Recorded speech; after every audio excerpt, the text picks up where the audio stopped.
നമസ്കാരം. ഞാനിപ്പോൾ നിൽക്കുന്നത് മുനമ്പത്താണ്. മുനമ്പം എന്നൊരു വാക്ക് കേൾക്കുമ്പോൾ തന്നെ നമുക്കെല്ലാവർക്കും വ്യക്തമാവും. കഴിഞ്ഞ കുറച്ച് നാളുകളായി കേരളത്തിൽ നിന്ന് മാത്രമല്ല ഇന്ത്യയിലും ലോകം മുഴുവൻ ഒരുപാട് വാർത്ത സൃഷ്ടിച്ച ഒരു ഭൂമിയാണ് ഈ ഒരു മുനമ്പം എന്ന് പറയുന്നത്. മുനമ്പത്ത് താമസിക്കുന്ന 600ഓളം കുടുംബങ്ങൾ വഖഫ് ഭൂമിയുമായി ബന്ധപ്പെട്ടുള്ള പല വിഷയങ്ങളും അവരുടെ ഭൂമി അന്യാധീനമായി പോവുകയും ഒപ്പം സ്വന്തമായ ഒരു ഭൂമി ഇല്ലാതെ തന്നെ വഖഫ് ഏറ്റെടുക്കുന്ന അവസ്ഥയിലേക്ക് എത്തിയ കാര്യങ്ങളൊക്കെ നമുക്കറിയാം, പിന്നീടുണ്ടായിരുന്ന പ്രശ്നങ്ങളും കാര്യങ്ങളെല്ലാം. എന്നാൽ ഇന്ന് ഈ ഒരു കേരളം വലിയൊരു തെരഞ്ഞെടുപ്പിനെ അഭിമുഖീകരിക്കുമ്പോൾ എന്താണ് മുനമ്പത്ത് സംഭവിച്ചത്? കഴിഞ്ഞ ഉപതെരഞ്ഞെടുപ്പുകളിലും അതോടൊപ്പം തന്നെ ഈ ഒരു തദ്ദേശ തെരഞ്ഞെടുപ്പിലുമെല്ലാം ഈ മുനമ്പം വലിയൊരു വിഷയമായിരുന്നു. പക്ഷേ ഇന്ന് മുനമ്പത്തെക്കുറിച്ച് കേൾക്കുന്നില്ല. എന്താണ് മുനമ്പത്ത് സംഭവിച്ചത്? മുനമ്പത്ത് പ്രധാനമായി നടന്നു പോന്നിരുന്ന നിരാഹാര സമരം സർക്കാർ താൽക്കാലികമായി കരമടയ്ക്കാനുള്ള അനുവാദം കൊടുത്തുകൊണ്ട് അവസാനിപ്പിച്ചു. പക്ഷേ പിന്നീട് എന്ത് സംഭവിച്ചു? സർക്കാർ മുനമ്പത്തെ വഞ്ചിച്ചോ? അല്ലെങ്കിൽ വളരെ കുട്ടിഘോഷിച്ചുകൊണ്ട് പാർലമെൻറ്റിൽ പാസ്സാക്കിയ വഖഫ് ഭേദഗതി ബിൽ മുനമ്പത്തുകാർക്ക് ഒരു ഉപയോഗവും ഇല്ലാതെ ആയോ? അല്ലെങ്കിൽ മോഹന വാഗ്ദാനങ്ങൾ നൽകിയ ഈ ഒരു 3 മുന്നണികൾ ഇപ്പോൾ മുനമ്പത്തോടെ എന്താണ് കാണിക്കുന്നത്? എന്താണ് മുനമ്പത്തെ ജനങ്ങൾക്ക് അല്ലെങ്കിൽ മുനമ്പത്തെ സമരസമിതികൾക്ക് എന്താണ് പറയാനുള്ളത്? നമുക്കൊന്ന് അന്വേഷിക്കാം.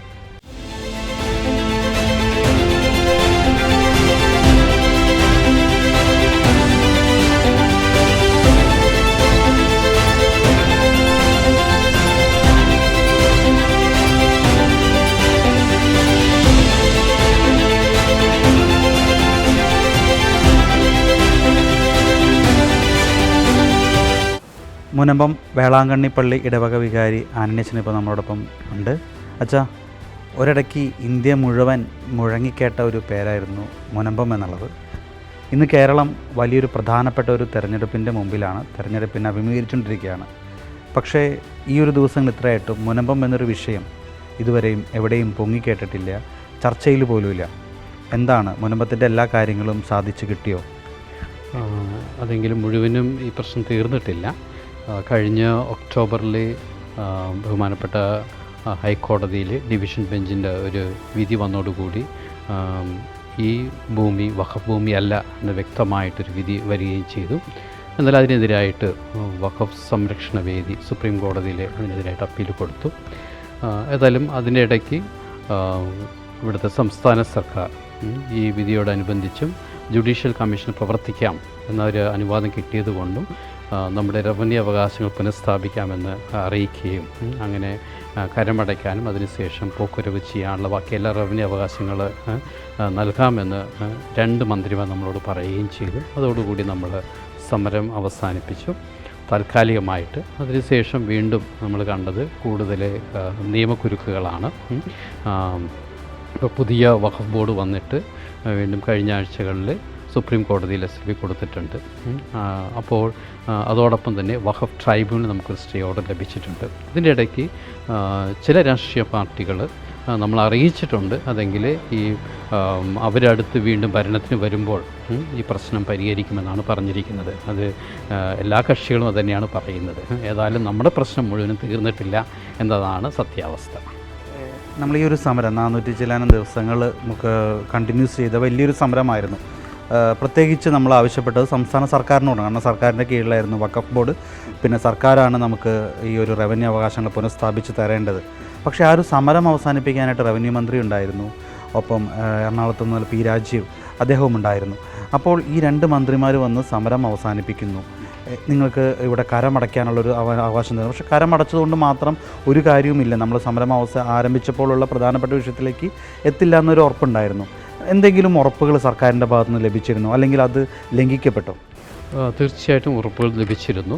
കാരണം ഇവിടെ വന്ന് പങ്കെടുക്കുന്നതിന് മുമ്പ്, മീറ്റിങ്ങിൽ പങ്കെടുക്കുന്നതിന് മുമ്പ് അതിനു മുമ്പ് ചർച്ചകളുണ്ടായിരുന്നു. അതിൽ നേരത്തെ അറിയിച്ചിരുന്ന റവന്യൂ മിനിസ്റ്ററും അതുപോലെ നിയമമന്ത്രി അറിയിച്ചിരുന്നത് നമ്മുടെ റവന്യൂ അവകാശങ്ങൾ പുനഃസ്ഥാപിക്കുമെന്നാണ്, പൂർണ്ണമായിട്ട് പുനഃസ്ഥാപിക്കുമെന്നാണ് പറഞ്ഞിരുന്നത്. അപ്പോൾ അത് ആശ്രയിച്ചുകൊണ്ടാണ് നമ്മൾ ഈ ഒരു സമരം തൽക്കാലമായിട്ട് നിർത്തിവെച്ച് നമ്മൾ മുന്നോട്ട് പോയത്. അപ്പോൾ അതിനുശേഷം കേസുകൾ വന്നു, പ്രശ്നങ്ങൾ വന്നു.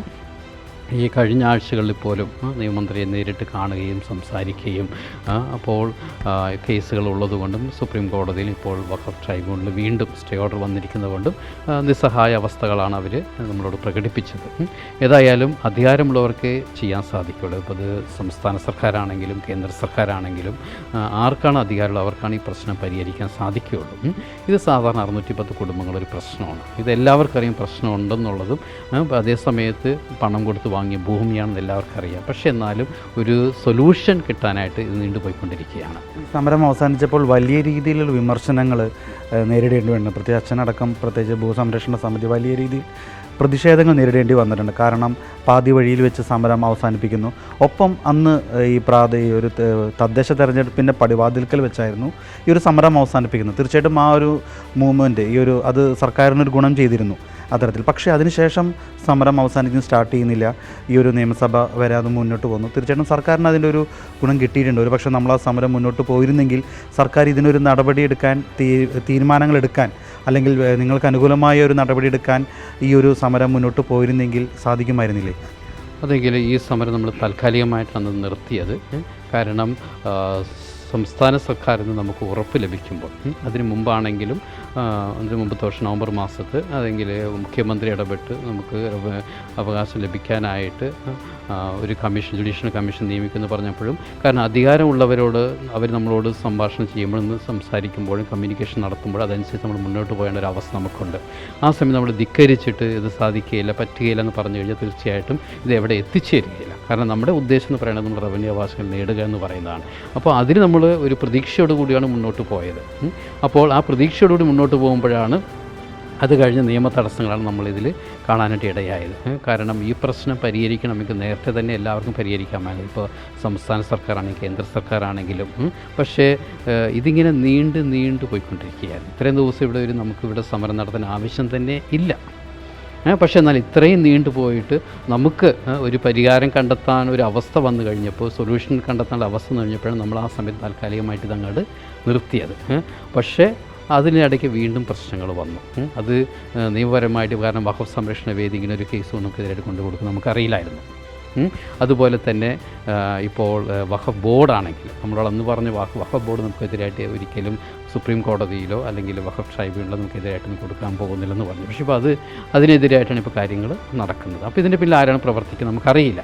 പക്ഷേ നമ്മുടെ നിസ്സഹായ അവസ്ഥ നമ്മൾ മുന്നോട്ട് പോകുന്ന ഏതായാലും സത്യം ജയിക്കുന്ന പ്രതീക്ഷയോടുകൂടി ഇനി നമ്മൾ പോരാടിക്കൊണ്ടിരിക്കുകയാണ്. ഒരു കാര്യം കൂടെ വെച്ചാൽ സർക്കാരിന് ഇച്ഛാശക്തി ഉണ്ടായിരുന്നെങ്കിൽ വഖഫ് ബോർഡ് സർക്കാരിൻ്റെ കീഴിലാണ്. ഒരു പക്ഷേ ഈ ഒരു അപ്പീലുമായി ഈ ഒരു വഖഫ് ബോർഡ് പോകില്ലായിരുന്നു. ശരിയല്ലേ? അങ്ങനെയാണെങ്കിൽ സർക്കാർ വിശ്വാസവഞ്ചന കാണിച്ചോ മുനമ്പം സംരക്ഷണ സമിതിയോട്, അല്ലെങ്കിൽ മുനമ്പം സംരക്ഷണ സമിതിയെ സർക്കാർ ചതിച്ചോ?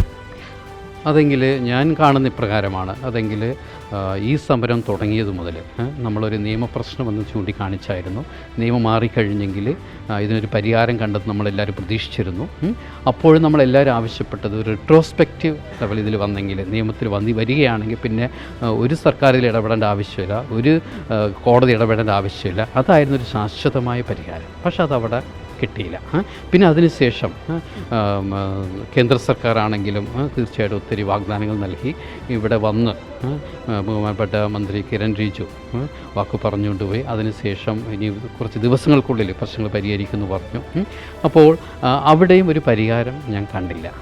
പിന്നെ അതിനുശേഷം ഇപ്പോൾ നവംബർ നടന്ന കാര്യങ്ങളും ഇപ്പോൾ ഞാൻ പറയുന്നതെങ്കിൽ ഞാനാരും വഞ്ചിച്ചോ ചതിച്ചോ എന്നല്ല പറയുന്നത്. ഞാൻ കാണുന്നതെല്ലാം ഇതിനൊരു പരിഹാരം ഏത് രാഷ്ട്രീയ പാർട്ടിയാണെങ്കിലും അവർ നൽകുക. അപ്പോൾ ആളുകൾ മനസ്സിലാക്കിക്കോളും ആരാണ് നമ്മുടെ കൂടെ ഉള്ളത്, നമ്മുടെ പ്രശ്നം പരിഹരിക്കുന്ന ആരാണെന്നുള്ളത്. കാരണം അധികാരമുള്ളവർക്ക് എന്തും ചെയ്യാനായിട്ട് സാധിക്കുകയുള്ളൂ. അതിപ്പോൾ കേന്ദ്രമാണെങ്കിലും സംസ്ഥാനമാണെങ്കിലും ഇനി ഭാവിയിൽ ഏത് കക്ഷി രാഷ്ട്രീയത്തിൽ വന്നാലും ഏത് രാഷ്ട്രീയ പാർട്ടി അധികാരത്തിന് വന്നാലും അവർക്കിത് ചെയ്യാൻ സാധിക്കുകയുള്ളൂ. അപ്പോൾ ഒരു പ്രശ്നം പരിഹരിക്കുക എന്നതാണ് ഒരു ലീഡറിൻ്റെ നേതാവിൻ്റെ ഒരു വലിയൊരു ക്വാളിറ്റി എന്ന് പറയുന്നത്. പ്രശ്നം പരിഹരിക്കില്ല, അത് നീട്ടിക്കൊണ്ടുപോയി മനുഷ്യരെ വിഷമിപ്പിക്കുകയും വേദനിപ്പിക്കുകയും ചെയ്യുന്നത് ഒരിക്കലും ഒരു ലീഡർഷിപ്പിൻ്റെ ഒരു ക്വാളിറ്റിയല്ല. അപ്പോൾ ഞാൻ കാണുന്നതിൽ ഇത്രയൊക്കെ ഉള്ളൂ. ഇവർക്കൊക്കെ ചെയ്യാൻ കഴിയും, പക്ഷേ ഇവരാരും ചെയ്യുന്നില്ല. വഖഫ് ഭേദഗതി ബില്ലുകൊണ്ട് ഒരു ഉപകാരവും ഇതുവരെ മുനമ്പത്തിനുണ്ടായിട്ടില്ല. അതെങ്കിൽ ഈ ഒരു നിയമം കൊണ്ട് ഈ സെക്ഷൻ 40 കൊണ്ട് നമുക്കറിയാം ഇതുവരെ അവർക്ക് ഒരു സ്ഥലം ഏറ്റെടുക്കാനും അവർക്ക് അവരുടെ അധികാരം ഉൾപ്പെടുത്തിക്കൊണ്ട് അവർക്കത് ചെയ്യാൻ സാധിച്ചിരുന്നു. പക്ഷേ ഇനി അത് ഒരിക്കലും സാധിക്കുകയില്ല. അതൊരു നേട്ടമായിട്ട് നമുക്ക് തീർച്ചയായിട്ടും കാണാൻ സാധിക്കും. പക്ഷേ അതോടുകൂടി നമ്മുടെ പ്രശ്നങ്ങൾ പരിഹരിച്ചോ? അതാണ് ഞാൻ എപ്പോഴും നോക്കുന്നത്. കാരണം നമ്മൾ 610 കുടുംബങ്ങൾ ഇത്രയും ദിവസം ഇവിടെ കിടന്ന് ഫൈറ്റ് ചെയ്യുന്നത് സാധാരണക്കാരാണ്. അവരുടെ പ്രശ്നം പരിഹരിച്ചോ. ഏതൊരു രാഷ്ട്രീയ പാർട്ടിയും ഏതൊരു അധികാരത്തിലുള്ളവരും ചെയ്യേണ്ടത് ജനാധിപത്യം എന്ന് പറയുന്നത് ജനത്തിന് വേണ്ടി പോരാടുക എന്ന് പറഞ്ഞാൽ ജനത്തിന് വേണ്ടി അവരെ നന്മയ്ക്ക് വേണ്ടി അവർ പ്രവർത്തിക്കുക എന്നതാണ്. പക്ഷേ അതിവിടെ ഞാൻ കാണുന്നില്ല. എങ്ങനെയാണ് ഇനി 3 മുന്നണികളും ഈ ദിവസങ്ങളിൽ എന്തായാലും അച്ഛനടുത്തേക്ക് വരും, തെരഞ്ഞെടുപ്പിൻ്റെ അവരെ പിന്തുണ ചോദിക്കും. എങ്ങനെയാണ് ഈ 3 മുന്നണികളെയും കാണാൻ പോകുന്നത്? അവരോടുള്ള പ്രതികരണം എന്തായിരിക്കും? എല്ലാ മുന്നണികളും ഇവിടെ ഇപ്പോൾ വന്നു കഴിഞ്ഞു. എല്ലാവരും പറയുന്നത് തീർച്ചയായിട്ടും ഈ പ്രശ്നം ഉടനെ തന്നെ പരിഹരിക്കുമെന്നാണ്. നമ്മളവരെ ആശ്രയിച്ചാണ് നിൽക്കുന്നത്. കാരണം കോടതിയിലാണെങ്കിലും അഡ്വക്കേറ്റ് ജനറൽ നേരിട്ട് വന്ന് ഗവൺമെൻറ് വാദം എന്താണെന്ന് അറിയിക്കുകയാണെങ്കിലും വാദിക്കുകയാണെങ്കിൽ മാത്രമേ ഈ പ്രശ്നങ്ങളൊക്കെ പരിഹരിക്കാൻ സാധിക്കുകയുള്ളൂ. അപ്പോൾ അതുകൊണ്ട് ആര് അധികാരത്തിൽ വന്നാലും അവർ നമ്മുടെ കൂടെ ഈ പ്രശ്നം പരിഹരിക്കാൻ നിൽക്കുമെന്ന പ്രതീക്ഷയാണ് എനിക്കുള്ളത്.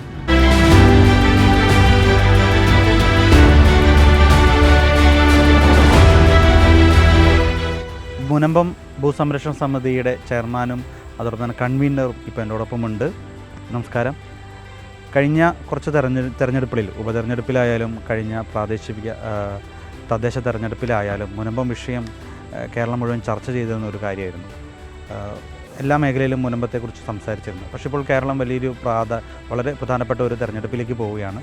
പക്ഷേ നിലവിൽ ഇതുവരെയും ഈ ഒരു മുനമ്പം വിഷയത്തെക്കുറിച്ച് എവിടെയും ഉയർന്നു കേൾക്കുന്നില്ല. എന്താണ് ശരിക്കും മുനമ്പത്ത് സംഭവിച്ചത്? 4 വർഷവും 3 മാസമായി ഞങ്ങളുടെ കുടുംബത്തിൻ്റെ കടക്കയിൽ വക്കം ബോർഡ് കോടായിൽ വെച്ചിട്ട് ഞങ്ങളുടെ റവന്യൂ അവകാശം കവർന്നെടുത്തിട്ട് ഒരു തെരഞ്ഞെടുപ്പിനും ഞങ്ങൾ ഒരു നിലപാടും വ്യക്തമാക്കിയിട്ടില്ല. എല്ലാ പാർട്ടിയോടും ഞങ്ങൾ സമദൂരമായിട്ടാണ് നിൽക്കുന്നത്. എന്തു തന്നെ ആയാലും 4 വർഷം കഴിഞ്ഞ സ്ഥിതിക്ക് ഈ വിഷയം തീർക്കാമായിരുന്നു സർക്കാരിന്. അത് തീർത്തില്ല. ഇപ്പോൾ കേസ് കോടതിയിലാണ്. എല്ലാ മേഖലയിലും എല്ലാ ജനങ്ങളും മുസ്ലിം പണ്ഡിതന്മാരും നിയമജ്ഞന്മാരും റിട്ടയേർഡ് ജഡ്ജിമാരും വക്കീലുമാരും എല്ലാവരും ഇത് വക്കഭൂമി അല്ല എന്ന് പറയുകയും അതോടൊപ്പം തന്നെ ഹൈക്കോടതി ഇത് വക്കഭൂമി അല്ല എന്ന് പറഞ്ഞിട്ട് പോലും ഞങ്ങളുടെ പ്രശ്നം പരിഹരിക്കപ്പെട്ടിട്ടില്ല. ഇപ്പോൾ വക്കം ബോർഡ് നടത്തുന്നത് ഒരു സ്റ്റേ നാടകം. കഥ, തിരക്കഥ, സംഭാഷണ സംവിധാനം വക്കം ബോർഡ് ചെയർമാനും സംഘവും. കോടതി വിധി പറയാൻ പോകുമ്പോൾ ഇവരൊരു സ്റ്റേ ആയിട്ട് വരും. കഴിഞ്ഞ 2025 മെയ് 19 തീരേണ്ട കേസായിരുന്നത്. അന്ന് ട്രൈബ്യൂണലിൽ രാജൻ തട്ടിൽ സാറ് ഇതെല്ലാം പഠിച്ചു വിധി പറയുമെന്ന് കണ്ടു കഴിഞ്ഞപ്പോൾ ഉടനെ അതിന് ഹൈക്കോടതിയിൽ നിന്ന് സ്റ്റേ വാങ്ങി, ഏതോ ഒരു സാങ്കേതികത്വം പറഞ്ഞുകൊണ്ട്. തൊട്ടടുത്ത ദിവസം ജഡ്ജി വിരമിച്ചു. അതിനുശേഷം ഒരു മേഡം വന്നു. ആ മേഡം വളരെ ഭംഗിയായിട്ട് കാര്യങ്ങൾ നോക്കിക്കൊണ്ടിരിക്കുന്നു. വീണ്ടും വിധി പറയുമെന്ന് കണ്ടു കഴിഞ്ഞപ്പോൾ ഉടനെ അടുത്ത സ്റ്റേ. എന്താണ് ഇവർക്ക് ഇത്ര പേടി? ഞങ്ങൾക്കായ 3-4 സെൻറ്റ് ഭൂമി താമസിക്കുന്ന ആൾക്കാരാണ്. ഞങ്ങൾക്കൊരു പേടിയില്ലല്ലോ. ഇവരാരെയാണ് പേടിക്കുന്നത്? ഹൈക്കോടതി വിധി പറയണ്ടേ? ട്രൈബ്യൂണൽ വിധി പറയണ്ടേ? എന്താണ് വിധി പറയിപ്പിക്കാത്തതിൻ്റെ കാരണം? ഈ വിധി പറയിപ്പിക്കാണ്ട് എന്തെങ്കിലും ഒരു പ്രശ്നം അവിടെ കൊണ്ടുവന്ന് വലിച്ചു നീട്ടി അത് അവിടെ ഈ കാര്യങ്ങൾ നടപ്പിലാക്കാത്ത രീതിയിൽ ഇവർ ഓരോ പ്രാവശ്യവും വക്കം ബോർഡ് പ്രശ്നങ്ങൾ ഉണ്ടായിക്കൊണ്ടിരിക്കുന്നത്. ഈ വക്കം ബോർഡിനെ നിലക്ക് നിർത്താൻ ഇവിടെ ആരുമില്ല. അതാണ് ഇവിടുത്തെ വിഷയം. ഞങ്ങളെ സംബന്ധിച്ച് ഈ ഭൂമി വക്കഭൂമി അല്ല എന്ന് എല്ലാവരും പറയുകയും ഇത് തിരുത്താനായിട്ട് ഇത് ഞങ്ങളുടെ റവന്യൂ അവകാശം ഞങ്ങൾക്ക് പുനഃസ്ഥാപിച്ച് തരാനായിട്ട് ഇവിടെ ആരുമില്ലാത്തൊരവസ്ഥയാണ്. എങ്കിലും ഞങ്ങളിപ്പോഴും ഒരു രാഷ്ട്രീയ നിലപാട് എനിക്കോ ഞങ്ങളുടെ കൺവീനർക്ക് പറയാൻ പറ്റില്ല. രാഷ്ട്രീയ നിലപാടെടുക്കേണ്ടത് അംബ്രോസ് പിതാവും വികാരി അച്ഛനും അതേമാതിരി ഞങ്ങളുടെ ആത്മീയ നേതാക്കന്മാരുണ്ട്. കേരളൊട്ടക്ക് ഞങ്ങളുടെ കൂടെയുണ്ട്. സമുദായമാണ് ഇതിനകത്ത് നിലവിലൊരു ഇഷ്യൂ എന്ന് വെച്ചാൽ ഇപ്പോൾ കേരളത്തിലായാലും ഇപ്പോൾ ഈ ഒരു ഭൂസംരക്ഷണ സമിതി സമരം അവസാനിപ്പിച്ചു. കഴിഞ്ഞ തദ്ദേശ തെരഞ്ഞെടുപ്പിന് തൊട്ട് മുമ്പായിട്ട് അതും അവസാനിപ്പിച്ചത് നമുക്കറിയാം. മന്ത്രി കെ രാജൻ ഉണ്ടായിരുന്നു, അതോടൊപ്പം തന്നെ മന്ത്രി പി രാജീവ് ഉണ്ടായിരുന്നു. അപ്പോൾ ഈ 2 പേര് വന്ന് സമരം അവസാനിപ്പിച്ചു. പത്രത്തിൽ ഒരു സർക്കാർ നിങ്ങൾക്ക് വേണ്ടിയുള്ള കാര്യങ്ങളെല്ലാം ഓക്കെ ആക്കി നിങ്ങൾക്ക് കരടയ്ക്കാനുള്ള അനുമതി ലഭിച്ചു. ഇത്തരത്തിൽ ഈ ഒരു സമരം നിങ്ങൾ എന്താവശ്യപ്പെട്ടോ അത് സർക്കാർ നിങ്ങൾക്ക് നേടിത്തന്നു എന്ന തരത്തിലൊരു ഒരു സംസാരം അല്ലെങ്കിൽ അന്ന തരത്തിലുള്ള രീതിയിലാണ് ജനങ്ങൾ ഈ ഒരു സമരത്തെ നിലവിൽ കണ്ടിരിക്കുന്നത്. യഥാർത്ഥത്തിൽ അത് തന്നെയാണോ സത്യം, അല്ലെങ്കിൽ സർക്കാർ നിങ്ങൾക്കുള്ള കാര്യങ്ങൾ എല്ലാം റെഡിയാക്കി തന്നിട്ടുണ്ടോ, അല്ലെങ്കിൽ സർക്കാർ നിങ്ങളെ വഞ്ചിച്ചോ? ഇല്ല, സർക്കാർ ഞങ്ങൾക്ക് കരടക്കാനായിട്ടുള്ള സംവിധാനം ചെയ്തു തന്ന് AG കോടതിയിൽ വന്നിട്ട് കരടക്കാനായിട്ടുള്ള കാര്യങ്ങൾ അവിടെ ചെയ്തു. വഖഫ് ബോർഡ് അന്ന് കോടതിയിൽ ഹാജരായില്ല. കരടക്കുന്നതുകൊണ്ട് വഖഫ് ബോർഡിന് പ്രശ്നമില്ല എന്ന് അവരോട് പറയും. അതെല്ലാം ശരി തന്നെയാണ്. ഗവൺമെൻറ് ഞങ്ങളുടെ പ്രശ്നം പരിഹരിക്കാൻ തന്നെയാണ് നിന്നിരുന്നത് വെച്ചത്. അപ്പോഴേക്കും വഖഫ് ബോർഡ് കേസ് അപ്പീൽ പോയി ചെയ്തത്. അപ്പീൽ പോയി കഴിഞ്ഞപ്പോൾ സർക്കാരിന് ഒന്നും ചെയ്യാൻ പറ്റാത്തൊരവസ്ഥയായി. എങ്കിലും ഗവൺമെൻറ് രാജൻ സാറും രാജീവ് സാറൊക്കെ ഒരുപാട് ട്രൈ ചെയ്തു. കളക്ടർ മുഖേന കരടക്കാനായിട്ടൊക്കെ കാര്യങ്ങൾ നീക്കിയെങ്കിലും അത് പാതി വഴിയിൽ വെച്ച് അതിൻ്റെ ജീവൻ നഷ്ടപ്പെട്ടു പോവുകയുണ്ടായിരുന്നു. ഈ കരടച്ചതുകൊണ്ട് നിങ്ങൾക്ക് ഇപ്പോൾ വല്ല ഉപകാരമുണ്ടോ? അല്ല, കരടച്ചുകൊണ്ട് ഉപകാരമുണ്ട്. കരടച്ച് ഞങ്ങളുടെ ഭൂമിക്ക് കരടക്കാൻ പറ്റിയത് അത് വലിയൊരു കാര്യമല്ലേ. 4 വർഷവും 3 മാസമായി ആകെ കിട്ടിയത് കരടമാണ്. ഇതിനകത്ത് ഏറ്റവും വലിയ വിഷയം എന്ന് പറഞ്ഞു കഴിഞ്ഞാൽ ഞങ്ങളുടെ റവന്യൂ വശം പുനഃസ്ഥാപിച്ച് കിട്ടണം. അതേ ചോദിച്ചത്. ഇപ്പോൾ നമ്മൾ സമരം ആരംഭിക്കുമ്പോഴൊക്കെ നിങ്ങൾ പറഞ്ഞിരുന്നത് പലപ്പോഴും ഇത് ലോൺ വയ്ക്കാനും സാധിക്കുന്നില്ല, ഒരുപക്ഷെ വിൽക്കാൻ സാധിക്കുന്നില്ല, പലപ്പോഴും അങ്ങനെയുള്ള വലിയ ബുദ്ധിമുട്ട് പറഞ്ഞിരുന്നു. പക്ഷേ കരടച്ചുകൊണ്ട് ഈ 2 കാര്യങ്ങളും നിലവിൽ നടക്കുന്നില്ല. അപ്പോൾ എങ്ങനെയാണ് ആ ഒരു സർക്കാർ ആ പറഞ്ഞൊരു കാര്യത്തിൽ കരടയ്ക്കാനുള്ള അനുവാദം തന്നു, പക്ഷേ നിലവിൽ ഇപ്പോഴും വഖഫിൻ്റെ ആ ഒരു ഇത് കിടക്കുന്നുണ്ട്. ഒപ്പം വഖഫ് ബോർഡ് അപ്പീൽ പോയതുകൊണ്ടാണ് ഇത് നമുക്ക് ഇപ്പോഴും ഈ ഭൂമിയിൽ മറ്റു കാര്യങ്ങൾ നടക്കാത്തതെന്ന് തോന്നുന്നു. പക്ഷേ സർക്കാരിൻ്റെ ഭാഗമാണല്ലോ വഖഫ് ബോർഡ്. സർക്കാർ എന്തുകൊണ്ട് സർക്കാർ അല്ലെങ്കിൽ അന്ന് മന്ത്രിയോ P രാജീവ് അല്ലെങ്കിൽ K രാജ അവർ അപ്പീൽ പോകില്ല എന്നുള്ളൊരു വാഗ്ദാനം തന്നിരുന്നോ, അല്ലെങ്കിൽ അത്തരത്തിൽ എന്തുകൊണ്ട് പിന്നീട് അവർ അപ്പീൽ പോയി? സർക്കാർ എന്തുകൊണ്ട് അത് തടഞ്ഞില്ല? ഞങ്ങളോട് പറഞ്ഞത് വഖഫ് ബോർഡ് ഇനി അപ്പീൽ പോകില്ലെന്നാണ് പറഞ്ഞത്. പക്ഷേ വഖഫ് ബോർഡ് അപ്പീൽ പോയി. അത് ഞങ്ങൾ അവരായിട്ടൊക്കെ സംസാരിച്ചാണ്. പക്ഷേ അവർക്ക് പിടിച്ചു നിർത്തുന്നതിന് ഒരു പരിധി ഉണ്ടെന്നാണ് അന്ന് മിനിസ്റ്ററെ ഞങ്ങളോട് പറഞ്ഞത്. നിലവിൽ അപ്പോൾ എന്തായിരിക്കും ഇനിയിപ്പോൾ ഈ ഒരു തെരഞ്ഞെടുപ്പ് വരുന്നു, എന്താണ് നിങ്ങളുടെ പ്രതീക്ഷ? നിലവിൽ സർക്കാർ ഇനി പുതിയ സർക്കാർ വരുമോ, അല്ലെങ്കിൽ ഈ സർക്കാർ തന്നെ തുടരുമോ, എന്തായിരിക്കും എന്ന അവസ്ഥ എന്നറിയില്ല. നിലവിൽ ഈ ഒരു മുനമ്പം ഭൂമിയിൽ ഇത്തരത്തിലൊരു ഇങ്ങനെ പോകുമ്പോൾ കാര്യം നിങ്ങൾക്ക് നേടാനും സാധിച്ചിട്ടില്ല. അത്തരത്തിൽ തന്നെ ബുദ്ധിമുട്ടിൽ തന്നെ നിൽക്കുമ്പോൾ എന്താണ് നിങ്ങളുടെ പ്രതീക്ഷ? എന്താണ്? ഞങ്ങളെ സംബന്ധിച്ച് ഭൂസമര സമിതിക്ക് രാഷ്ട്രീയമില്ലാണ്ട് തന്നെ ഞങ്ങൾ പ്രവർത്തിക്കുന്നത്. ഞങ്ങളുടെ കാര്യം പരിഹരിച്ചിട്ടില്ല. ശരിക്കും ഞങ്ങൾ രാഷ്ട്രീയ നിലപാട് സ്വീകരിക്കേണ്ടതാണ്. പക്ഷേ അതിനെക്കുറിച്ചുള്ള ചർച്ച നടന്നുകൊണ്ടിരിക്കുകയാണ്. അത് ഭൂസമര സമിതിയുടെ രക്ഷാധികാരികൾ പിതാക്കന്മാരാണ്. അവരായിരിക്കും ആ ഒരു നിലപാട് സ്വീകരിക്കുന്നത്. അവരെന്ത് പറയുന്നതോ അത് ഇവിടെ ജനങ്ങൾ, കേരളൊട്ടക്ക് ഉള്ള ജനങ്ങൾ അത് നിറവേറ്റും. എന്തായിരുന്നു തോന്നുന്നത് ഒരു സമരം അന്ന് അങ്ങനെ അത്തരത്തിലൊരു അവസാനിപ്പിക്കേണ്ടി വന്നത്? അതൊരു എന്താ പറയുക, ഒരു ചതിയായിരുന്നു, അല്ലെങ്കിൽ അങ്ങനെ ചെയ്യാൻ പാടില്ലായിരുന്നു എന്ന് ഇപ്പോൾ തോന്നുന്നുണ്ട്? അല്ല, ഒരു സമരം ഇവിടെ മാത്രം ഒതുങ്ങി നിന്നിരുന്നൊരു സമരം, അല്ലെങ്കിൽ ഈ വിഷയം മുനമ്പത്തെ വിഷയം മാത്രമായിരുന്നത്, ഇതൊരു മുഖ്യധാരയിലേക്ക് എത്തി. എല്ലാ മാധ്യമങ്ങളും അതേപോലെ തന്നെ ദേശീയ കേരളത്തിലെ നേതാക്കന്മാരും എല്ലാവരും ഇവിടെ എത്തി. ഇതൊരു വലിയ വിഷയമാക്കി പടർന്ന് പന്തലിച്ചു എന്നുള്ളത് നമ്മൾ നടത്തിയ സമരം കൊണ്ട് തന്നെയാണ്. 414 ദിവസം ഞങ്ങൾ സമരം അവസാനിപ്പിക്കുമ്പോൾ ഞങ്ങൾക്ക് അന്നേരം കരമടക്കുന്നതിനുള്ള അനുവാദം കിട്ടുന്നു. അതോടൊപ്പം തന്നെ കളക്ടർ ഉത്തരവ് തന്നിരുന്നു. കളക്ടറിൻ്റെ ഉത്തരവ് പ്രകാരമാണ് തഹസിൽദാർ ഇവിടുത്തെ റവന്യൂ അവകാശങ്ങൾ നിഷേധിച്ചത്. ആ കളക്ടർ തന്നെ വീണ്ടും എല്ലാ റവന്യൂ അവകാശങ്ങളും സ്ഥാപിച്ചു തന്നു. ഹൈക്കോടതി ഡിവിഷൻ ബെഞ്ച് ഇത് വഖഫ് പ്രോപ്പർട്ടി അല്ല എന്ന് ഉത്തരവ് പറഞ്ഞതിൻ്റെ പേരിൽ. പക്ഷേ അതിനെതിരെ SLP പോവുകയും സുപ്രീം കോടതി സ്റ്റാറ്റസ് കോ മെയിൻറ്റെയിൻ ചെയ്യാനാണ് പറഞ്ഞത്. ആ സ്റ്റാറ്റസ് കോ മെയിൻറ്റെയിൻ ചെയ്യാൻ പറഞ്ഞതിൻ്റെ അടിസ്ഥാനത്തിൽ വീണ്ടും അതിനൊരു ക്ലാരിഫിക്കേഷന് വേണ്ടി ഈ ഹൈക്കോടതി സിംഗിൾ ബെഞ്ചിൽ വന്നപ്പോൾ ജയചന്ദ്രൻ സാറിൻ്റെ ബെഞ്ച് തന്നെയാണ് അത് അടിയന്തിരമായി റവന്യൂ അവകാശങ്ങളെന്ന് ഉദ്ദേശിക്കുന്നില്ല. കാരണം ആ സമയത്തും സംഭവം വന്നതെന്ന് പറഞ്ഞാൽ അഡ്വക്കേറ്റ് ജനറൽ കൊടുത്ത അഫിഡാവിറ്റ് കൊടുത്തത് കരമടക്കുന്നതിനുള്ള അനുവാദം 2022 ഒക്ടോബർ മാസം 7-ാം തീയതി കരമടക്കുന്നതിന് ഗവൺമെൻറ് എടുത്ത തീരുമാനം നടപ്പിലാക്കണമെന്നുള്ള ആ അഫിഡാവിറ്റ് തന്നെയാണ് സമർപ്പിക്കപ്പെട്ടത്. അതുകൊണ്ട് തന്നെയാണ് ഞങ്ങൾക്ക് ആ കരമടക്കുക എന്നുള്ളൊരു അനുവാദം മാത്രം കിട്ടിയത്. അതിൽ ഞങ്ങൾ എന്തായാലും ശരി ആ 414 ദിവസത്തെ സമരം അത് കഴിഞ്ഞു. ഇനിയും മാറി മാറി ഗവൺമെൻറ്റുകൾ വരും. ഞങ്ങൾക്ക് നീതി ലഭിച്ചില്ല എങ്കിൽ ശക്തമായ രീതിയിലുള്ള സമരങ്ങളുമായിട്ട് തന്നെ ഞങ്ങൾ മുന്നോട്ട് പോകും. കാരണം ഇപ്പോൾ ഒരു പ്രശ്നം ഉണ്ടായിരിക്കുന്നത്, പുതിയതായി ചാർജ് എടുത്ത ഒരു വഖഫ് ബോർഡ് മെമ്പർ ഉമർ ഫൈസി മുക്കം അദ്ദേഹം പറഞ്ഞു ഇത് വഖഫ് പ്രോപ്പർട്ടിയാണെന്ന്. പക്ഷേ അവസാനം വന്ന ഉത്തരവ് ഹൈക്കോടതി ഡിവിഷൻ ബെഞ്ചിൻ്റെ ഇത് വഖഫ് പ്രോപ്പർട്ടി അല്ല, ഇത് ലാൻഡ് ഗ്രാബിങ്ങിന് വേണ്ടിയാണോ ഉദ്ദേശിക്കുന്നതെന്നാണ് കോടതി ചോദിച്ചത്. അതേപോലെ അൾട്രാ വയർസ് ഇങ്ങനെയുള്ള വാക്കുകളാണ് കോടതി ചോദിച്ചത്. അതോടൊപ്പം തന്നെ ഹൈക്കോടതി വഖഫ് ട്രൈബ്യൂണലിൽ നടക്കുന്ന ഈ കേസിൽ വിധി ഞങ്ങൾ നിയമവിരുദ്ധമായി വഖഫ് രജിസ്റ്ററിൽ ഈ ഭൂമി എഴുതിയെടുത്തു എന്നുള്ളതാണ്. കാരണം 2008 ഞങ്ങൾക്കും അറിയില്ല, ഗവൺമെൻറ്റിനും അറിയില്ല. 404 ഏക്കർ ഭൂമിയുണ്ട്, അതിൽ 112 ഏക്കർ ഭൂമി 114 ഏക്കർ ഭൂമി വിറ്റു, ബാക്കി ഇവിടെ ഭൂമി ഉണ്ടെന്നും പറഞ്ഞ് ഫറൂഖ് കോളേജ് കേസ് കൊടുക്കുന്നു. അതോടൊപ്പം തന്നെ ഇത് വഖഫ് പ്രോപ്പർട്ടിയാണ് 404 ഏക്കർ എന്നും പറഞ്ഞ് കേസ് കൊടുക്കുന്നു. ഇവിടെയാണ് ഒരു ഡിസ്പ്യൂട്ട് വരുന്നത്. ശരിയായിട്ട് ജുഡീഷ്യൽ കമ്മീഷൻ അന്വേഷിച്ചപ്പോൾ ഞങ്ങൾ പറയുന്നത് പോലെ വെറും 112 ഏക്കർ മാത്രമേ ഇവിടെ ഉള്ളൂ ഭൂമി. അപ്പോൾ വഖഫ് ബോർഡിന് പറ്റിയ ആ അത് ചതിയായിരുന്നു അന്നേരം അവർക്ക് പറ്റിയിരിക്കണം. 404 ഏക്കർ ഭൂമി ഉണ്ട് എന്ന് പറഞ്ഞു കൊടുത്തു. അതിൽ ഞങ്ങൾ ബലിയാടായിപ്പോയി. അപ്പോൾ അവരെന്ത് ചെയ്യണം? പുതിയ ഇപ്പോൾ വഖഫ് ബോർഡ് വന്നപ്പോൾ ഉടനെ തന്നെ ചെയ്യേണ്ടിയിരുന്നത് അത് റിലീസിങ് തരുന്നതിനുള്ള കാര്യങ്ങളാണ് തരേണ്ടത്. ഈ 112 ഏക്കർ ഭൂമി മാത്രമേ ഇവിടെ ഉള്ളൂ, 60 ഏക്കർ വെള്ളം.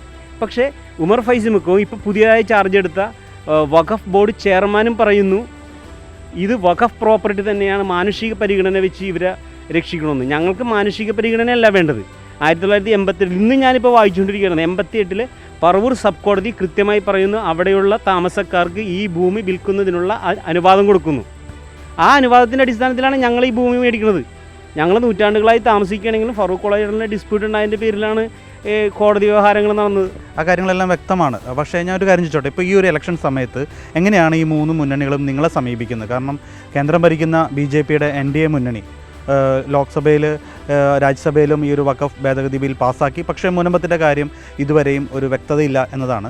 അതോടൊപ്പം തന്നെ ഈ പറഞ്ഞ സംസ്ഥാന സർക്കാരായാലും ഈ വിഷയത്തിൽ വ്യക്തമായി നിങ്ങളുടെ കാര്യം നടത്തി കിട്ടിയിട്ടില്ല. അതുകൊണ്ടാണ് ഈ 2 മുന്നണികൾ പറയുന്നത്. പക്ഷേ 3 മുന്നണികളും എങ്ങനെയാണ് നിങ്ങളെ ഇപ്പോൾ ഈ ഒരു തെരഞ്ഞെടുപ്പിൽ സമീപിക്കുന്നത്? അല്ല, ഈ കേന്ദ്രത്തിൽ പാർലമെൻറ്റിൽ പാസ്സാക്കിയ നിയമത്തിനോടനുബന്ധിച്ച് ഞങ്ങൾ കൊടുത്തുകൊണ്ടിരുന്ന ഞങ്ങൾക്ക് വേണ്ടിയിരുന്നത്, ഞങ്ങൾ പറഞ്ഞിരുന്നതും ഒരു മുസൽമാൻ ഒരു പ്രോപ്പർട്ടി മതപരമോ വിദ്യാഭ്യാസപരമോ ആയ ആവശ്യത്തിന് കൊടുക്കുകയും ആ ഉദ്ദേശം സബലീകരിക്കുന്നതിന് വേണ്ടി ആ പ്രോപ്പർട്ടി വിൽപ്പന നടത്തുകയും ചെയ്താൽ ആ വിൽപ്പന സാധുവായിരിക്കും, മുനമ്പം വസ്തു പോലെ. ഇതാണ് ഞങ്ങൾ ലീഗൽ അഡ്വൈസ് എടുത്തിട്ട് ഞങ്ങൾ കൊടുത്തിരുന്നത്. പക്ഷേ ആ ഒരു വാക്ക് വന്നില്ല. പക്ഷേ അതിന് പകരം ബോറക്കും അഖഖാനിക്കും അവർക്ക് പ്രത്യേകിച്ചുള്ള പേരുകൾ പരാമർശിക്കുകയും അത് അതിൽ വരികയും ചെയ്തു, ആ നിയമത്തിൽ വരികയും ചെയ്തു. പക്ഷേ ഞങ്ങളുടെ ഇങ്ങനത്തെ ഒരു പ്രശ്നം, അതായത് ഇവിടുത്തെ വിദ്യാഭ്യാസപരമായ ആവശ്യത്തിന് വേണ്ടി ഫറൂഖ് കോളേജിന് കൊടുത്ത ഭൂമി, ആ ഭൂമി വിൽപ്പന നടത്തി അവരവിടെ കോളേജ് പണിതു. അതുകൊണ്ട് ഈ വസ്തുവിൻ്റെ വിൽപ്പന സാധുവാണെന്നൊരു വാക്കുണ്ടെങ്കിൽ പ്രശ്നം ഞങ്ങളുടെ തീരുമായിരുന്നു. അതേപോലെ തന്നെ നിയമവിരുദ്ധമായിട്ടാണ് വഖഫ് രജിസ്റ്ററിൽ കേരള സർക്കാർ വഖഫ് ബോർഡ് എഴുതിയിരുത്തിയിരിക്കുന്നത്. അത് ശരിയായിട്ടുള്ള പഠനം നടത്തിയിട്ടില്ല. അവിടെയും അവർക്ക് വീഴ്ച പറ്റിയതിൻ്റെ അടിസ്ഥാനത്തിലാണ് ഞങ്ങൾ ഇന്ന് അനുഭവിക്കുന്ന ദുരന്തങ്ങൾ മുഴുവൻ പേറി വരുന്നത്.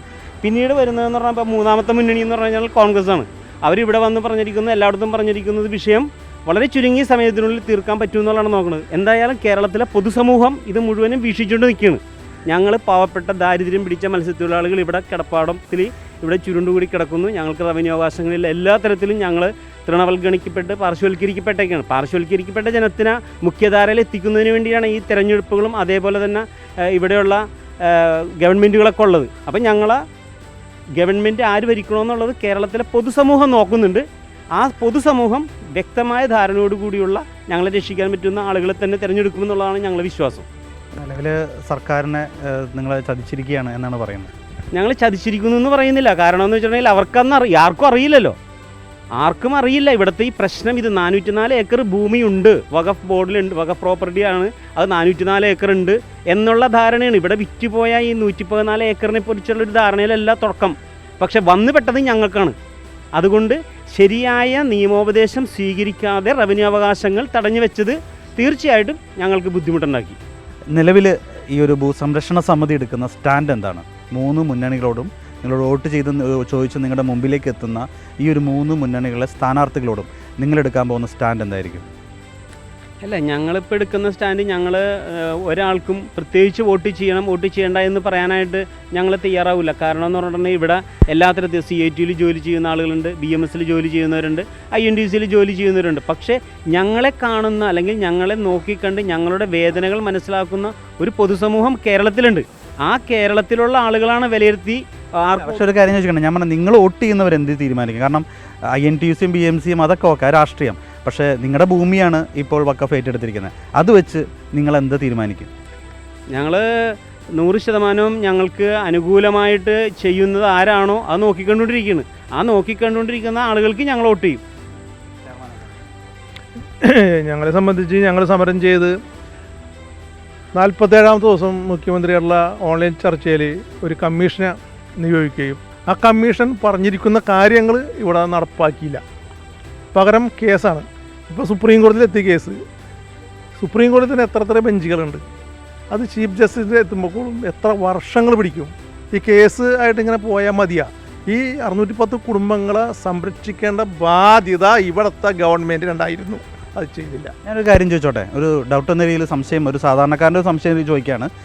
ആ ഒരു സമരം, ഭൂസംരക്ഷണം 400 ദിവസത്തിന് മേലെയായിരുന്നു. ആ ഒരു സമരം, ആ ഒരു പ്രാദേശിക ആ ഒരു തെരഞ്ഞെടുപ്പിന് മുമ്പ് നിങ്ങൾ നിർത്താതെ ഈ ഒരു നിയമസഭാ തെരഞ്ഞെടുപ്പ് വരെ ആ സമരം ഉണ്ടായിരുന്നെങ്കിൽ ഒരു പക്ഷേ ഇതിനു മുമ്പ് നിലവിലെ സർക്കാരിന് നിങ്ങളുടെ കാര്യത്തിൽ ഒരു അനുകൂലമായ തീരുമാനമെടുക്കാനായിട്ട് അവർ നിർബന്ധിതരാവില്ല. കാരണം JB കോശി കമ്മീഷൻ്റെ റിപ്പോർട്ട് അവർ അവസാനം പ്രസിദ്ധീകരിച്ചു, ഈ അവസാന നിമിഷം പ്രസിദ്ധീകരിച്ചു. അത്തരത്തിലൊരു സമരം ശക്തമായി തന്നെ ഉണ്ടായിരുന്നെങ്കിൽ ഒരു പക്ഷേ ഈ ഒരു ഇലക്ഷന് മുമ്പ് തന്നെ അത്തരത്തിൽ വഖഫ് ബോർഡ് ഒരു പക്ഷേ സുപ്രീം കോടതിയിലൊരു ഇതിന് പോവില്ലായിരുന്നു, അല്ലെങ്കിൽ മറ്റൊന്ന് സർക്കാർ ഈ ഒരു കാര്യം രമ്യമായി പരിഹരിക്കില്ലായിരുന്നു. നിങ്ങൾക്ക് നിങ്ങളുടെ എല്ലാ അവകാശങ്ങളും പുനഃസ്ഥാപിച്ചുകൊണ്ട്. അല്ല, ഈ ഞങ്ങളുടെ പ്രശ്നം പരിഹരിക്കാം. ഈ സമരം തുടങ്ങുന്നതിന് മുമ്പ് തന്നെ വേണമെങ്കിൽ പരിഹരിക്കാമായിരുന്നല്ല. ഇതെല്ലാം തട്ടിപ്പാണ്, വലിയൊരു അഴിമതിയാണ് ഇവിടെ നടക്കാൻ പോയിരുന്നത്. 400 ചില്ലാൻ ഏക്കർ ഭൂമി ഇവർ കാസർഗോഡ് എവിടെയെങ്കിലും കൊടുത്തുകൊണ്ട് ഇവരുടെ വിഷയം പരിഹരിക്കാം, അത് മേടിച്ചെടുക്കാനാണ് അവർ നോക്കിയിരുന്നത്. അത് നടക്കില്ല എന്ന് അവർക്ക് മനസ്സിലായി. ഇനി അത് നടക്കുകയില്ല. ഇനി ഇവിടെ ആര് മരിച്ചാലും അതൊന്നും നടക്കില്ല. 400 ചില്ലാൻ ഏക്കർ ഭൂമിയായിട്ട് 114 ഏക്കർ ഭൂമിയാണ് ഇവിടെ ആയുള്ളത്. ഞങ്ങൾക്ക് വിറ്റു. ആ പൈസ കൊണ്ട് ഫറൂഖിൽ കൊണ്ടുപോയി അവർ കെട്ടിടം പണിത് അവിടെ കോളേജ് നടത്തി അവർ കാശുണ്ടാക്കണം. ഞങ്ങൾ ഇവിടെ കിടന്ന് ഗതികേട് അനുഭവിക്കുന്നു. കമ്മീഷൻ റിപ്പോർട്ടിൽ കൃത്യമായി പറയുന്നുണ്ട്, ഇത് വക്കപ്പാണെങ്കിൽ തന്നെ ഈ പൈസ കൊണ്ട് കോഴിക്കോട് അവിടെ കെട്ടിടം. ഞാൻ ചോദിക്കുന്നത് അതല്ല, നിലവിലുള്ള കാര്യത്തെക്കുറിച്ച് ചോദിക്കുന്നത്. നമ്മുടെ ഈ ഒരു ഭൂമി നിങ്ങളുടെ പേരിലേക്ക് അല്ലെങ്കിൽ നിങ്ങൾക്ക് പൂർണ്ണമായ അവകാശം ലഭിക്കാനായിട്ട് ആവുമായിരുന്നില്ല എന്ന് ഞാൻ ചോദിച്ചോളൂ. ഈ സമരം തുടങ്ങുന്നതിന് മുമ്പ് തന്നെ വേണമെങ്കിൽ ചെയ്യാമായിരുന്നില്ല. സമരം തുടങ്ങുന്നതിന് മുമ്പ് തന്നെ വേണമെങ്കിൽ സർക്കാർ ചെയ്യാമായിരുന്നു. സർക്കാർ ചെയ്തില്ല. അതിന് പകരം ഒരു കമ്മീഷനെ കൊണ്ടുവരികയും ആ കമ്മീഷനെ കൊണ്ട് കുറേ കാര്യങ്ങൾ പറയിപ്പിച്ചിട്ട് കമ്മീഷൻ റിപ്പോർട്ട് നടപ്പാക്കിയില്ല. അത് ഞങ്ങൾ ഒരു കടുത്ത തീരുമാനത്തിലോട്ട് ഞങ്ങൾ പോകുന്നില്ല. അത് പിതാക്കന്മാരായിട്ട് ആലോചിച്ചതിന് ശേഷം അതിന് തീരുമാനം ഉണ്ടാവും. ഈ തെരഞ്ഞെടുപ്പ് കാലത്ത് മറ്റൊരു സമരങ്ങളോ അല്ലെങ്കിൽ അത്തരത്തിൽ പ്രതിഷേധങ്ങൾ എന്തെങ്കിലും പ്ലാൻ ചെയ്യുന്നു? പ്ലാനിങ് ഉണ്ട്. ഞങ്ങൾ ഈ സമരം വഖഫ് ബോർഡിൻ്റെ ഈ ഓഫീസിൻ്റെ മുമ്പിലേക്ക് ഞങ്ങൾ സമരം നടത്താൻ തീരുമാനിച്ചു കഴിഞ്ഞപ്പോഴാണ് ഈ ഇലക്ഷൻ ഡിക്ലെയർ വരികയും അത് വേണോ വേണ്ടതെന്നും കൂടി ഇപ്പോൾ ചർച്ച ചെയ്തുകൊണ്ടിരിക്കുകയാണ്. വഖഫ് ബോർഡിൻ്റെ ഓഫീസിൽ തന്നെ ഞങ്ങൾ സമരം ചെയ്യും. ഇതിനകത്തൊരു വിട്ടുവീഴ്ചയില്ല. ഇവരൊരു അഴിമതി നടത്താൻ ഇവിടെ നടക്കൊന്നുമില്ല. ഈ പാവങ്ങളുടെ കഷ്ടപ്പെട്ട ഈ ഭൂമി പിടിച്ചെടുത്തുകൊണ്ട് ഞങ്ങളെ മരയിപ്പിച്ചുകൊണ്ട് ഞങ്ങളെ ശ്വാസം മുട്ടിച്ചുകൊണ്ട് അവർ വേറെ സ്ഥലത്ത് ഭൂമി 400 ചില്ലാൻ ഏക്കർ പിടിച്ചെടുക്കാമെന്ന് വിചാരിച്ചാൽ അതൊരിക്കലും നടക്കില്ല. ഇനി ഒട്ടും നടക്കാനും പോണില്ല.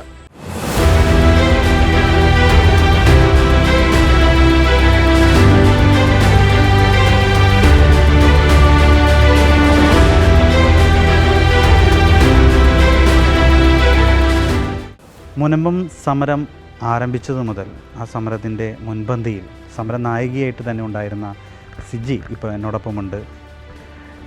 സമരം അവസാനിപ്പിച്ചിട്ട് താൽക്കാലികമായി തന്നെയായാലും അവസാനിപ്പിച്ചിട്ട് ഏകദേശം ഒരു 4 മാസത്തോളം ആയിരിക്കുകയാണ്. കേരളം വലിയൊരു തെരഞ്ഞെടുപ്പിൻ്റെ തൊട്ടു മുന്നിൽ എത്തിയിരിക്കുകയാണ്.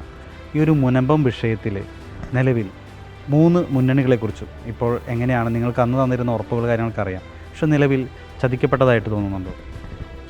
വ്യക്തിപരമായിട്ട് ചിന്തിക്കുകയാണെങ്കിൽ എന്നെ സംബന്ധിച്ച് ഈ 3 മുന്നണികളും മുനമ്പം ജനതയോട് നീതി പുലർത്തിയില്ല എന്ന് തന്നെയാണ് എൻ്റെ അഭിപ്രായം.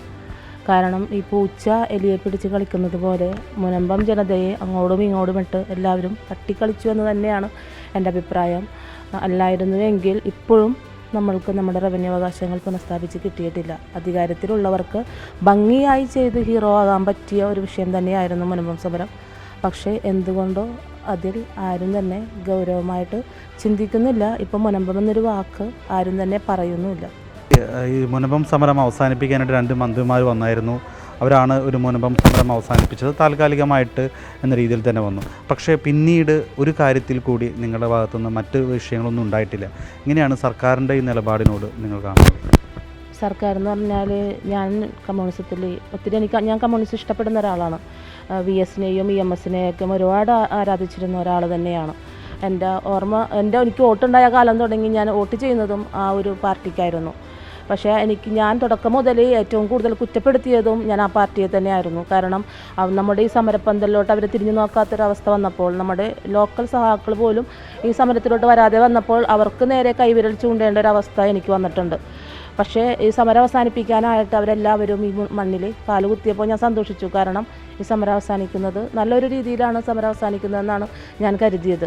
പക്ഷേ ഞാൻ നേരത്തെ പറഞ്ഞതുപോലെ പൂച്ച എലിയെ പിടിച്ച് കളിക്കുന്നത് പോലെ മുനമ്പം ജനതയെ അങ്ങോട്ടും ഇങ്ങോട്ടും ഇട്ട് തട്ടിക്കളിച്ചു എന്ന് തന്നെയാണ് ഞാൻ വിശ്വസിക്കുന്നത്. കാരണം ഒരു നീതിപൂർവമായ ഒരു ജീവിക്കാനുള്ള ഒരു അവകാശം, ആ ജീവിക്കാനുള്ള അവകാശത്തെ തടഞ്ഞു നിർത്തിക്കൊണ്ട് തങ്ങളുടെ അധികാരം ഉപയോഗിച്ച് അത് ജനങ്ങളെ ബുദ്ധിമുട്ടിക്കുന്ന അധികാരികൾ, അതെന്നും നാടിന് ശാപമാണ്. അതിപ്പോൾ ഏത് പാർട്ടി ആയാലും ജനങ്ങളെ ബുദ്ധിമുട്ടിക്കുന്ന അധികാരികൾ അത് നല്ല ഒരു നേതൃത്വത്തിൻ്റെ ഗുണമല്ല. അങ്ങനെയാണ് ഞാൻ വിശ്വസിക്കുന്നത്. അതെൻ്റെ വ്യക്തിപരമായിട്ടുള്ള അഭിപ്രായം തന്നെയാണ്. നിലവിൽ ഇപ്പോൾ മറ്റൊരു സമിതി സമരം തുടരുന്നുണ്ട്, സമരം ഇരിക്കുന്നുണ്ട്.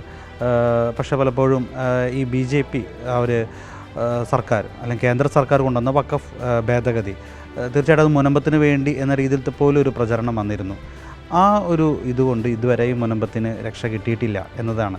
എങ്ങനെയാണ് അന്ന് ഇപ്പോൾ നിങ്ങൾ സമരമന്ദിരത്തിലിരിക്കുമ്പോൾ ഇവിടെ പല കേന്ദ്രമന്ത്രി വന്നിരുന്നു, മറ്റ് BJP പ്രധാനപ്പെട്ട മന്ത്രിമാർ വന്നിരുന്നു. അപ്പോഴൊക്കെ അവർ പറഞ്ഞത് ഈ ഒരു വഖഫ് ഭേദഗതി ബില്ല് കൊണ്ട് മുനമ്പത്തിന് ശാശ്വത പരിഹാരം ലഭിച്ചു എന്നുള്ളതാണ്. അത്തരത്തിൽ ഇപ്പോഴും സംഭവിച്ചിട്ടില്ല എന്നുള്ളതാണ്. എങ്ങനെയാണ് കാണുന്നത്? അതിപ്പോൾ നിങ്ങൾക്കായാലും മനസ്സിലായിട്ടുണ്ടാവും. നമ്മുടെ പാർലമെൻറ്റ് സമ്മേളനം നടക്കുന്ന സമയത്ത് നമ്മളെല്ലാവരും ഇവിടെ TV വെച്ചിരുന്ന് ഇംഗ്ലീഷോ ഹിന്ദിയോ ഒന്നും അറിയാത്ത ആളുകൾ പാർലമെൻറ്റ് സമ്മേളനം ഇവിടെ ഇരുന്ന് കണ്ട ആളുകളാണ്. ആ അതിനകത്ത് നമ്മുടെ വഖഫ് നിയമ ഭേദഗതി ബില്ല് പാസ്സായപ്പോൾ പ്രധാനമന്ത്രിക്ക് ജയ് വിളിച്ച് ആ 2:30 ഞങ്ങൾ നടന്നതാണ്. അപ്പോൾ നമ്മൾക്കൊരു പ്രതീക്ഷയുണ്ടായിരുന്നു നമ്മൾക്ക് അതിനകത്തൊരു രക്ഷയുണ്ടാകും എന്നുള്ളത്. അതുകൊണ്ട് തന്നെ ഒരു വിഭാഗം BJPയെ വിശ്വസിച്ചു, BJPയിലോട്ട് ചേർന്നു. അതവരുടെ വ്യക്തിപരമായ ഇഷ്ടങ്ങൾ.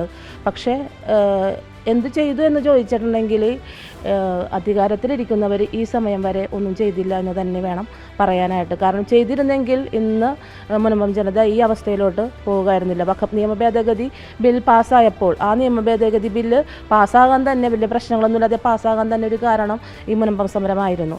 പക്ഷേ എനിക്ക് തോന്നുന്നു അതെല്ലാവർക്കും ഞാൻ പറഞ്ഞില്ലേ, എല്ലാ പാർട്ടികൾക്കും മുനമ്പം ജനത ഒരു എലിയെപ്പോലെ തന്നെയായിരുന്നു. അവരിങ്ങനെ തട്ടിക്കളിക്കുക എന്നുള്ളതായിരുന്നു. പക്ഷേ BJPക്കും ഞങ്ങളോട് നീതി പുലർത്താനായിട്ട് സാധിച്ചിട്ടില്ല. കാരണം ചട്ടങ്ങൾ നിലവിൽ വരുമെന്ന് പറഞ്ഞു. ആ നിലവിൽ വരുന്ന ചട്ടങ്ങളിലൂടെ നമ്മൾ രക്ഷപ്പെടുമെന്ന് വിചാരിച്ചു. പക്ഷേ ഞങ്ങളും ഒത്തിരി പ്രതീക്ഷയോടെയാണ് കിരൺ റിജിജു വന്നപ്പോഴൊക്കെ ഞങ്ങൾ ഒത്തിരി പ്രതീക്ഷയോടെ കാത്തിരുന്നതാണ്. പക്ഷേ ഇവിടെ വന്ന ആർക്കും മുനമ്പം ജനതയോട് നീതി പുലർത്താൻ സാധിച്ചിട്ടില്ല. ഈ ഒരു തെരഞ്ഞെടുപ്പിൽ മുനമ്പം ജനത എടുക്കുന്ന സ്റ്റാൻഡ് എന്തായിരിക്കും? എൻ്റെ വ്യക്തിപരമായ ഒരു സ്റ്റാൻഡ് അനുസരിച്ച് വോട്ട് ഞാൻ ബഹിഷ്കരിക്കണതാണ്. എൻ്റെ ജീവിതത്തിൽ ഇനിയിപ്പോൾ ഈ മുനമ്പം സമരം ജയിക്കാതെ ഇനി ഞാനൊരു ഒരു വോട്ട് ചെയ്യില്ലെന്ന് തന്നെയാണ് ഞാൻ തീരുമാനിച്ചിരിക്കുന്നത്. വോട്ടവകാശം നമ്മുടെ ജന്മാവകാശമാണ്. വേണമെങ്കിൽ നമുക്ക് നോട്ടയ്ക്ക് കൊണ്ടേ കുത്താം. പക്ഷേ എൻ്റെ ഒരു വ്യക്തിപരമായ ഒരു തീരുമാനമനുസരിച്ച് ഞാൻ ഇനി വോട്ട് ചെയ്യില്ല. അത് ഞാൻ തീരുമാനിച്ചേക്കാണ്. മുനമ്പം ജനതയുടെ പ്രശ്നത്തിനൊരു തീരുമാനം ഉണ്ടാകാതെ ഞാൻ വോട്ട് ചെയ്യില്ല. കാരണം ഞാൻ നേരത്തെ തുടങ്ങി പറയുന്നത് എൻ്റെ സമരം എൻ്റെ ഭൂമിക്ക് വേണ്ടിയിട്ടുള്ള സമരമല്ല. ഞാൻ മുട്ടുകുത്തുന്ന എൻ്റെ ആൾക്കാരേക്കും എൻ്റെ കൂടപ്പിറപ്പങ്ങളും എൻ്റെ അപ്പനും ഉറങ്ങുന്ന മണ്ണിന് വേണ്ടിയിട്ടാണ് എൻ്റെ സമരം. അതുകൊണ്ട് തന്നെ എൻ്റെ വോട്ടവകാശത്തിന് ഒത്തിരി മൂല്യമുണ്ടെന്ന് ഞാൻ വിശ്വസിക്കുന്നു. അതുകൊണ്ട് തന്നെ ഞാൻ ഇപ്രാവശ്യം എൻ്റെ വോട്ട് ബഹിഷ്കരിക്കുന്നു.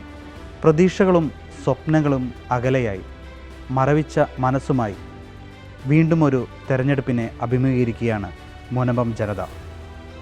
അധികാരം കൈകളിലുണ്ടായിരുന്ന സർക്കാരുകൾ മോഹന വാഗ്ദാനങ്ങൾ നൽകി കളിപ്പാവയെപ്പോലെ ഈ ഒരു മുനമ്പം ജനതയെ കണ്ടപ്പോൾ വീണ്ടും അവരുടെ നീതി അകലെയായി. തങ്ങൾക്ക് ലഭിക്കേണ്ട അവകാശങ്ങൾ ലഭിക്കുമോ എന്ന് നോക്കി അധികാരമുള്ളവരുടെ കൈകളിലേക്ക് നോക്കി തന്നെ ഈ മുനമ്പം ജനത ഇരിക്കുകയാണ്. ഇനി കേരളത്തിൽ അധികാരമേൽക്കുന്ന സർക്കാർ, അത് ആര് തന്നെയായാലും, തങ്ങളുടെ ആവശ്യത്തിൽ നീതിയോടെ തീരുമാനമെടുക്കും എന്ന വിശ്വാസത്തോടെ. നന്ദി.